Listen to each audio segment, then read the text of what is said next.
ഏതാനും നൂറ്റാണ്ടുകൾക്ക് മുൻപ് മാത്രം രൂപീകരിച്ച ഒരു രാജ്യം ഇന്ന് ഒരു ആഗോള ശക്തിയായി സാമ്പത്തിക, രാഷ്ട്രീയ, സാങ്കേതിക വിദ്യകളിലൊക്കെ അതിൻ്റെ സ്വാധീനം ലോകമെമ്പാടും പ്രതിധ്വനിപ്പിക്കുന്നു. ഒരു പ്രദേശം ഇംഗ്ലീഷ് സെറ്റിൽമെൻറ്റ്സ് എന്നതിൽ തുടങ്ങി ഒടുവിൽ ലോക സൂപ്പർ പവർ എന്ന പദവിയിലേക്ക് എത്തിയതിൻ്റെ ചരിത്രം, യുണൈറ്റഡ് സ്റ്റേറ്റ്സ് ഓഫ് അമേരിക്കയുടെ ചരിത്രമറിയാം.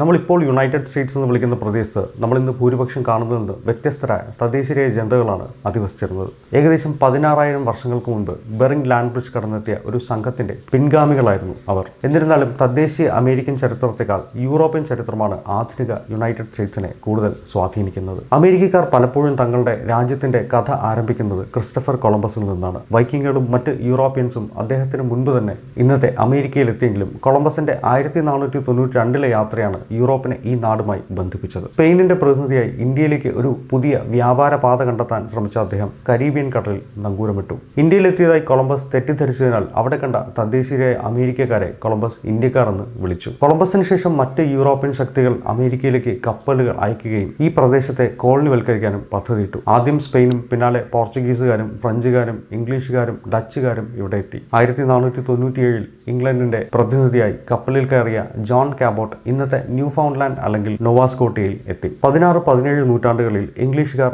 റോണാക് ദ്വീപ്, വിർജീനിയയിലെ ജെയിംസ് ടൗൺ തുടങ്ങിയ സ്ഥലങ്ങളിൽ സ്ഥിരതാമസമാക്കാൻ ആരംഭിച്ചു. ജെയിംസ് ടൗണിലെ കുടിയേറ്റക്കാർ പ്രദേശവാസികളിൽ നിന്നും നിരവധി എതിർപ്പുകൾ നേരിട്ടെങ്കിലും ജോൺ സ്മിത്തിനെ പോലെയുള്ള നേതാക്കളുടെ ശ്രമഫലമായി അവർ ഈ പ്രതിസന്ധികളെ അതിജീവിച്ചു. 1620 സെപ്റ്റംബർ 16 UK പ്ലിമൌത്തിൽ നിന്ന് മെയ്ഫ്ലവർ എന്ന കപ്പൽ അമേരിക്കയിലേക്കുള്ള യാത്ര ആരംഭിച്ചു. ഇംഗ്ലണ്ടിൽ പൗരന്മാർ ചർച്ച് ഓഫ് ഇംഗ്ലണ്ടിൽ ഉൾപ്പെട്ടിരിക്കണമെന്ന സ്ഥിതി വന്നിരുന്നു. പക്ഷേ തങ്ങളുടെ വിശ്വാസം സ്വതന്ത്രമായി ആചരിക്കാൻ ആഗ്രഹിച്ചവർ അമേരിക്കയിലേക്ക് കപ്പൽ കയറി. അവർ സ്ഥാപിച്ച കോളനിയാണ് പ്ലിമൌത്ത്. അവർ സ്വയംഭരണത്തിനായി മെയ്ഫ്ലവർ കോമ്പാക്ട് സൃഷ്ടിക്കുകയും തദ്ദേശീയരായ അമേരിക്കക്കാരുടെ സഹായത്തോടെ പ്രതിസന്ധികളെ അതിജീവിക്കുകയും ചെയ്തു. 1621 തീർത്ഥാടകരും തദ്ദേശീയരായ അമേരിക്കക്കാരും പ്ലിമൌത്ത് കോളനിയിൽ ഒത്തുകൂടിയതിന്റെ ഓർമ്മയ്ക്കായാണ് ഇന്നും അമേരിക്കൻ ജനത താങ്ക്സ് ഗിവിംഗ് ആഘോഷിക്കുന്നത്. 17-ാം നൂറ്റാണ്ടായപ്പോഴേക്കും പ്രദേശത്ത് 13 കോളനികൾ ഉണ്ടായി. ഇതിനിടയിൽ തദ്ദേശീയരായ അമേരിക്കക്കാരുമായും മറ്റ് യൂറോപ്യൻ ശക്തികളുമായും നിരവധി യുദ്ധങ്ങൾ നടന്നിരുന്നു. പെക്കോട്ട് യുദ്ധം, കിങ്സ് ഫിലിപ്പ് യുദ്ധം തുടങ്ങിയവ തദ്ദേശീയരുമായുള്ള ഭൂമി തർക്കങ്ങളെ തുടർന്നാണ് ഉണ്ടായത്. ഈ സമയത്ത് തന്നെയാണ് കോളനികളിൽ ജോലിക്കായി ആഫ്രിക്കൻ അടിമകളെ എത്തിച്ചു തുടങ്ങിയത്. 17-ാം നൂറ്റാണ്ട് അവസാനത്തിലും 18-ാം നൂറ്റാണ്ട് തുടക്കത്തിലും ഫ്രാൻസ്, സ്പെയിൻ, ഡച്ച് എന്നിവരുമായുള്ള സംഘർഷങ്ങൾക്കിടയിലും ഇംഗ്ലീഷുകാർ അറ്റ്ലാന്റിക് തീരത്ത് ആധിപത്യം സ്ഥാപിച്ചു.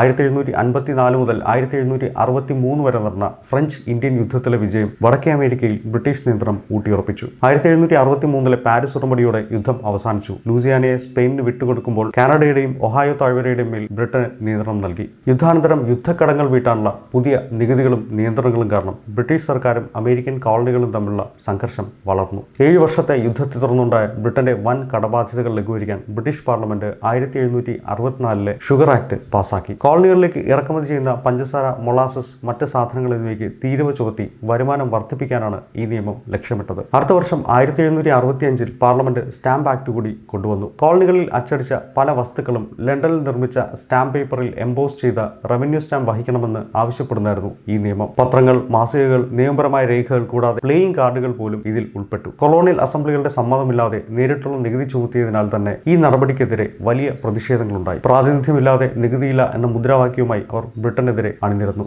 ബ്രിട്ടീഷ് ഈസ്റ്റ് ഇന്ത്യ കമ്പനിക്ക് കോളനികളിലെ ചായ വിൽപ്പനയിൽ കുത്തക അവകാശം നൽകിയ ടീ ആക്ടിൽ നിരാശരായ ബോസ്റ്റൺ കോളനികളിലെ ഒരു കൂട്ടം മൊഹോക്ക് ഇന്ത്യക്കാരുടെ വേഷം ധരിച്ച് ബ്രിട്ടീഷ് കപ്പലുകളിൽ കയറി അതിലുണ്ടായിരുന്ന 342 തേയിലപ്പെട്ടികൾ ബോസ്റ്റൺ കടലിലേക്ക് വലിച്ചെറിഞ്ഞു. 1773 ഡിസംബർ 16 നടന്ന ഈ കലാപം ബോസ്റ്റൺ ടീ പാർട്ടി എന്ന പേരിൽ അറിയപ്പെട്ടു. 1774 അമേരിക്കൻ കോളനികളും ബ്രിട്ടീഷ് സർക്കാരും തമ്മിലുള്ള വർദ്ധിച്ചു വരുന്ന സംഘർഷങ്ങൾക്ക് മറുപടിയായി 13 കോളനികളിൽ 12 നിന്നുള്ള പ്രതിനിധികൾ ആദ്യത്തെ കോണ്ടിനെന്റൽ കോൺഗ്രസ് വിളിച്ചുകൂട്ടി. സെപ്റ്റംബർ 5 മുതൽ ഒക്ടോബർ 26 വരെ പെൻസിൽവാനിയയിലെ ഫിലാഡൽഫിയയിൽ വെച്ചാണ് ഈ ചരിത്രപരമായ കൂടിക്കാഴ്ച നടന്നത്. ബോസ്റ്റൺ ടീ പാർട്ടിക്ക് പ്രതികാരമായി ബ്രിട്ടൻ ചുമത്തിയ ശിക്ഷാ നടപടികളുടെ ഭാഗമായ അസഹനീയമായ നിയമങ്ങളെക്കുറിച്ച് ചർച്ച ചെയ്യാനായിരുന്നു പ്രതിനിധികൾ ഒത്തുകൂടിയത്. ബ്രിട്ടീഷ് അടിച്ചമർത്തലിനെതിരായ ചെറുത്തുനിൽപ്പിൽ കോളനികളെ ഒന്നിപ്പിക്കുക എന്തായിരുന്നു കോൺഗ്രസിന്റെ ലക്ഷ്യം. ബ്രിട്ടീഷ് ചരക്കുകൾ ബഹിഷ്കരിക്കാനും പ്രതിരോധത്തിനായി മിലീഷ്യകൾ രൂപീകരിക്കാനും അവർ തീരുമാനിച്ചു. സ്വയംഭരണത്തിനായുള്ള അവരുടെ അവകാശങ്ങൾ ഉന്നയിക്കുന്നതുമായ പ്രഖ്യാപനവും അവർ തയ്യാറാക്കി. ഇത് കോളനികൾക്ക് ിലെ ഐക്യത്തിനും കൂട്ടായ പ്രവർത്തനത്തിലേക്കും ഒരു സുപ്രധാന ചുവടുവയ്പായിരുന്നു. 1774 ആദ്യത്തെ കോണ്ടിനെന്റൽ കോൺഗ്രസും 1775 രണ്ടാം കോണ്ടിനെന്റൽ കോൺഗ്രസും രൂപീകൃതമായി. അവർ ജോർജ് വാഷിംഗ്ടനെ കോണ്ടിനെന്റൽ ആർമിയുടെ കമാൻഡറായും നിയമിച്ചു. 1775 ലെക്സിംഗ്ടൺ കോൺകോർഡ് യുദ്ധങ്ങളോടെയാണ് അമേരിക്കൻ വിപ്ലവ യുദ്ധം ആരംഭിച്ചത്. പ്രാരംഭ തിരിച്ചടികൾക്കിടയിലും അമേരിക്കൻ സേനയ്ക്ക് യൂറോപ്യൻ ഓഫീസർമാരുടെ സഹായവും ഫ്രാൻസുമായുള്ള സഖ്യവും നേടാനായി. യുദ്ധം വിജയിച്ചതോടെ യുണൈറ്റഡ് സ്റ്റേറ്റ്സ് ഓഫ് അമേരിക്ക സ്ഥാപിച്ചുകൊണ്ട് 1776 ജൂലൈ 4 രണ്ടാം കോണ്ടിനെന്റൽ കോൺഗ്രസ് സ്വാതന്ത്ര്യ പ്രഖ്യാപനം നടത്തി. ഈ ദിവസമാണ് അമേരിക്ക സ്വാതന്ത്ര്യ ദിനമായി ആഘോഷിക്കുന്നത്. 1783 പാരീസ് ഉടമ്പടിയോടെ അമേരിക്കയെ ഒരു സ്വതന്ത്ര രാഷ്ട്രമായി അംഗീകരിച്ചുകൊണ്ട് യുദ്ധം ഔദ്യോഗികമായും അവസാനിച്ചു. ജനാധിപത്യം എന്നത് അമേരിക്കയിൽ ഉടലെടുത്ത ഒരു ആശയമായിരുന്നില്ല. മറ്റ് യൂറോപ്യൻ രാജ്യങ്ങളുമായി താരതമ്യപ്പെടുത്തുമ്പോൾ താരതമ്യേന ജനാധിപത്യപരമായിരുന്നു ബ്രിട്ടീഷ് ഭരണം. അമേരിക്കൻ വിപ്ലവകാരുടെ പ്രധാന ആവശ്യവും ബ്രിട്ടനിലേതുപോലെയുള്ള അവകാശങ്ങൾ തങ്ങൾക്ക് ലഭിക്കുക എന്നതായിരുന്നു. യുണൈറ്റഡ് സ്റ്റേറ്റ്സ് രൂപീകൃതമായ തുടക്കകാലത്ത് ജനസംഖ്യയുടെ ഏകദേശം 6% മാത്രമേ വോട്ട് ചെയ്യാൻ കഴിയുമായിരുന്നുള്ളൂ. അതിൽ തന്നെ പ്രധാനമായും വെള്ളക്കാരും ഭൂ ഉടമകളായ പുരുഷന്മാരും ആയിരുന്നു. 1790 ഏകദേശം 4 ദശലക്ഷം ജനസംഖ്യയുള്ള യുണൈറ്റഡ് സ്റ്റേറ്റ്സ് വീണ്ടും തങ്ങളുടെ പ്രദേശം വ്യാപിപ്പിക്കാൻ തുടങ്ങി. 1787 നോർത്ത് വെസ്റ്റ് ഓർഡിനൻസ് വെസ്റ്റിലേക്ക് വിപുലീകരണത്തിനും ഫെഡറേഷനിലേക്ക് പുതിയ സംസ്ഥാനങ്ങളുടെ പ്രവേശനത്തിനും അടിത്തറയിട്ടു. അങ്ങനെ Ohio, Michigan, Illinois, Indiana, Wisconsin എന്നിവ സംസ്ഥാനങ്ങളായി. ഇതോടൊപ്പം തന്നെ രാജ്യത്ത് രാഷ്ട്രീയ പാർട്ടികളും ഉയർന്നു വന്നു. ഫെഡറലിസ്റ്റുകളും ഡെമോക്രാറ്റിക് റിപ്പബ്ലിക്കന്മാരുമായിരുന്നു അതിൽ പ്രധാനം. ഒരു ഫെഡറലിസ്റ്റായ അലക്സാണ്ടർ ഹാമിൽട്ടൺ ദേശീയ ബാങ്ക് സൃഷ്ടിക്കുന്നതിനും അമേരിക്കൻ വ്യാപാര ഘടന രൂപപ്പെടുത്തുന്നതിനും സഹായിച്ചു. തോമസ് ജെഫേഴ്സൺ ഡെമോക്രാറ്റിക് റിപ്പബ്ലിക്കന്മാരുമായി ചേർന്ന് കൂടുതൽ ജനാധിപത്യപരമായി യുണൈറ്റഡ് സ്റ്റേറ്റ്സിനായി വാദിച്ചു. ഫ്രഞ്ച് വിപ്ലവം ഈ പാർട്ടികൾ തമ്മിലുള്ള അന്തരം ശക്തമാക്കി. ഫെഡറലിസ്റ്റുകൾ അമേരിക്കയുടെ വിലപ്പെട്ട വ്യാപാര പങ്കാളിയായി ബ്രിട്ടനെ പിന്തുണച്ചപ്പോൾ ഡെമോക്രാറ്റിക് റിപ്പബ്ലിക്കന്മാർ ഫ്രഞ്ച് വിപ്ലവകാരികളെ പിന്തുണച്ചു. ഫ്രഞ്ചുകാർ അമേരിക്കൻ പിന്തുണ ആവശ്യപ്പെട്ടിട്ടും പ്രസിഡന്റ് വാഷിംഗ്ടൺ നിഷ്പക്ഷത പാലിച്ചു. 1795 ജയ് ഉടമ്പടി ബ്രിട്ടനെ അമേരിക്കയുടെ ഏറ്റവും വലിയ വ്യാപാര പങ്കാളിയാക്കി. എന്നാൽ ബ്രിട്ടൻ ശത്രുക്കളായ തദ്ദേശീയരായ അമേരിക്കക്കാരെ ആയുധമാക്കുകയും അമേരിക്കൻ നാവികരെ പിടികൂടുകയും ചെയ്തതിനാൽ അപ്പോഴും സംഘർഷം നിലനിന്നിരുന്നു. 1797 വാഷിംഗ്ടണിന് ശേഷം ജോൺ ആഡംസ് പ്രസിഡന്റായി, തോമസ് ജെഫേഴ്സൺ വൈസ് പ്രസിഡന്റുമായി. കുടിയേറ്റക്കാർക്ക് രാജ്യത്തേക്ക് പ്രവേശിക്കുന്നത് ബുദ്ധിമുട്ടാക്കുകയും വിമർശകരെ തടവിലാക്കാനോ നാടുകടത്താനോ സർക്കാരിനെ അനുവദിക്കുന്ന നിയമങ്ങൾ റദ്ദാക്കപ്പെട്ടു. 1801 തോമസ് ജെഫേഴ്സന്റെ പ്രസിഡൻസി ആരംഭിച്ചു. അദ്ദേഹം ഫെഡറൽ അധികാരത്തെയും ബാങ്കുകളെയും അവിശ്വസിച്ചു. 1803 അദ്ദേഹം ഫ്രാൻസിൽ നിന്നും വിശാലമായ പ്രദേശം വാങ്ങി ലൂസിയാന പർച്ചേസ് നടത്തി. ജെഫേഴ്സൺ പാശ്ചാത്യ രാജ്യങ്ങളുമായും തദ്ദേശീയ അമേരിക്കൻ ഗോത്രങ്ങളുമായും ബന്ധം സ്ഥാപിച്ചു. 1809 ജെയിംസ് മാഡിസൺ പ്രസിഡന്റായപ്പോൾ ബ്രിട്ടനുമായുള്ള സംഘർഷം നിലനിന്നിരുന്നു. അമേരിക്കൻ വ്യാപാരത്തോടുള്ള ബ്രിട്ടീഷ് ഇടപെടലും തദ്ദേശീയ അമേരിക്കൻ ചെറുത്തുനിൽപ്പുള്ള ബ്രിട്ടന്റെ പിന്തുണയും കാരണം 1812 യുദ്ധം പൊട്ടിപ്പുറപ്പെട്ടത്. യുണൈറ്റഡ് സ്റ്റേറ്റ്സിന് യുദ്ധം വെല്ലുവിളിയായെങ്കിലും 1814 ഗെന്റ് ഉടമ്പടിയോടെ അത് അവസാനിച്ചു. വ്യാവസായിക വിപ്ലവം US-ൽ കാര്യമായ മാറ്റങ്ങൾ കൊണ്ടുവന്നു. സ്ത്രീകളും കുടിയേറ്റക്കാരും ധാരാളമായി പണിയെടുത്ത നോർത്തിലെ ഫാക്ടറികൾ സമ്പദ് വ്യവസ്ഥയെ മാറ്റിമറിച്ചു. എന്നാൽ തെക്ക് കാർഷിക വൃത്തിയിൽ തന്നെ തുറന്നു. പക്ഷേ സാങ്കേതിക പുരോഗതി ഇവിടെയും കണ്ടു.